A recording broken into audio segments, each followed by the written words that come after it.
Actually, pretty funny story. I was younger. I was probably 10 or 11, and I had a cousin and that I would go to their house during the summer, and they had a couple of friends, so they all played Dungeons and Dragons and Magic, and I was always more into, sports and that kind of stuff, but just, I guess, being around them and wanting to be included, I started playing Magic very young, and it actually worked out. I learned a lot of the, vocabulary words and stuff in high school that I was kind of more advanced through playing Magic, just some of the cards that they had on there. Bureaucrats being a word that stands out that I knew because of Magic. So that's where I started, and then I kind of would go, a few years without playing, and then always come, touch back and everything, and I started right before the pandemic again playing, and that's when I really started just getting into it the most, trying to play somewhat competitively and things like that, but probably around 11 or 12 is when I first was introduced to the game. Well, Magic the Gathering is actually what they call a customizable card game, meaning that you have a bunch of different cards that you yourself can make a deck out of. So, and generally your deck's going to be 60 cards in what are called your general formats, which would be like standard, which is just sets that are currently being sold by Wizards of the Coast. So they can only consist of cards from those 4 to 5 expansions. Then you have things like Pioneer and Modern, and essentially all that is just from a certain time frame in the game. So, for instance, cards from 2001 on can be played in this format, and that's going to be a 60-card format. And then you have what's called Commander or EDH, which is a 100-card format, and it's what they call singleton, meaning you can only use one of each card outside of a basic land. So with those cards, you build a deck, and then you essentially play with other people, and you're dueling wizards at the end of the day. So your goal is to defeat your opponent by either reducing their life count to 0. You can make them draw all of their cards out of their deck, and if they can't draw at the beginning of their turn, they lose. So those are some of the main ways that you can defeat somebody. There are other ways like infect counters where they get basically poisoned and they die that way. So your essential goal is just to defeat your opponent by casting different spells and everything that you've built in your deck, or your library, as they call it.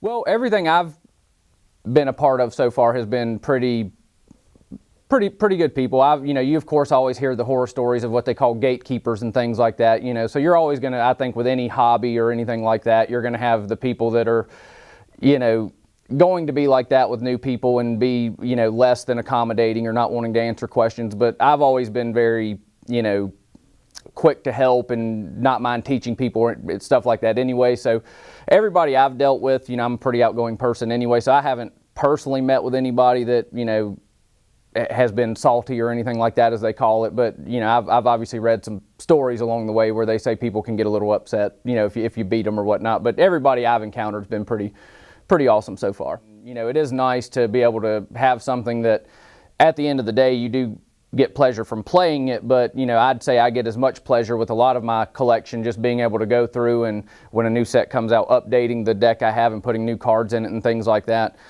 So personally, it's been a real blessing for me to be able to have something to devote so much time to with some of the things I've been dealing with in my own life. So it's been great for me. Well, there's several places you can go. Any of your LGS or local game stores are going to be a good option. House of Cards here in Winston, I've had good times every time I've been down there. Also, like a lot of places, you can find the good and bad on Reddit. So the CEDH page on Reddit's really good. I don't recommend anybody using Magic as strictly an investment vehicle or anything like that, even though there are cards that are worth money and I think will grow, and I have some of those cards. But with that being said, MTG Finance on the Reddit, the subreddit on there as well, is also a very good kind of way of understanding how the economy of Magic can work, whether that be trading or buying your own cards. It can help you to save money yourself on deck building. So there's a lot of little tips and stuff you can learn there. So my advice would be local game store first, if you can get to one, if there's one in your town or whatnot. And then secondly, there's a lot of online resources, especially on Reddit, where you can actually ask questions and have people respond. So I'll do that from time to time and just ask, like if I have a question about a ruling or something, just do that on Reddit and you usually get a response pretty quick. I was very fortunate when I learned to play with my cousin back in the day. That was before the reserve list. So I've always just kind of by nature been a collector and just held on to stuff. I wasn't like a lot of my friends growing up that once I was done playing with my PlayStation, I traded it. So I've always kept things I had. So luckily I had about 7 or 8 reserved list cards from when I was playing Magic back in the day that I would have pulled out of packs. So I had essentially none of my own money, but very minimal of my dad or whoever was giving me whatever money to go to the card shop and buy cards. So I'd say right now with the spikes that have come through COVID and that whole process, I'd say those cards alone are probably worth close to $2 or $3 grand. I liked, that feeling of getting a collection and going through it and seeing what you find and keeping what you want and things like that. So since then, I've bought and sold a lot of collections. I'd say probably 30 to 40 collections all said just throughout the past year and a half.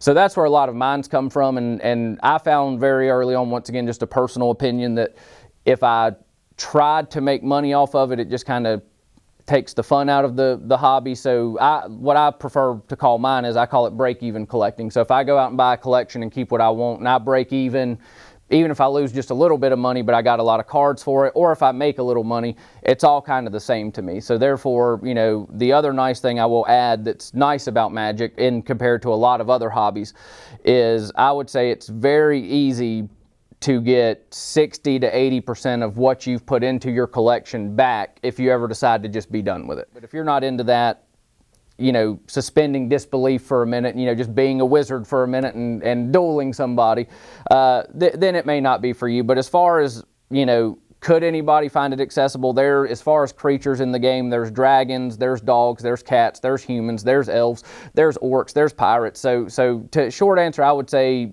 anybody who's open-minded and just kind of learning the rules, I would say could easily find something or some character in the lore of Magic that they could get behind and find something to get excited about.